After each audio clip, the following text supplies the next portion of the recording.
UP की सियासत से जुड़ी इस वक्त की एक बड़ी खबर आपको बता दें। यूपी में नया इत्तेहाद बनाने की तैयारी हो रही है। ओवैसी और पल्लवी पटेल की मुलाकात हुई है और आज 2:30 बजे एक प्रेस कॉन्फ्रेंस करेंगी पल्लवी। लखनऊ के अवध होटल में होगी ये press conference. AIMIM chief Owaisi भी इस दौरान मौजूद रहेंगे। यूपी की 30 सीटों पर चुनाव लड़ेंगे दोनों दल। अपना दल कमेरा नए साथी के साथ लड़ेगा। एआईएमआईएम दूसरे दलों के साथ बनाएगा गठबंधन। दोनों पार्टी के शीर्ष नेता एक प्रेस कॉन्फ्रेंस करेंगे। पल्लवी पटेल कर सकती हैं इस दौरान बड़ा ऐलान।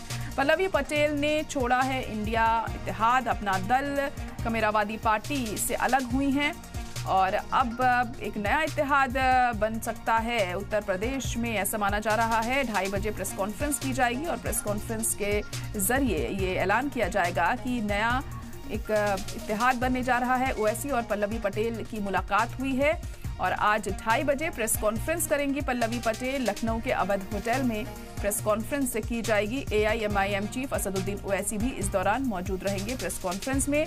यूपी की 30 सीटों पर चुनाव लड़ेंगे दोनों दल, ऐसा माना जा रहा है। अपना दल कमेरा नए साथी के साथ लड़ेगा, तो एआईएमआईएम के साथ अपना दल कमेरा चुनाव लड़ेगा इस बार, ऐसा कयास लगाए जा रहे हैं। और 2:30 बजे प्रेस कॉन्फ्रेंस होगी तो इस बात का ऐलान किया जा सकता है। दूसरे दलों के साथ अब एआईएमआईएम अपना गठबंधन बना रहा है उत्तर प्रदेश में। दोनों पार्टी के शीर्ष नेता प्रेस कॉन्फ्रेंस करके इस बात का ऐलान करेंगे 2:30 बजे।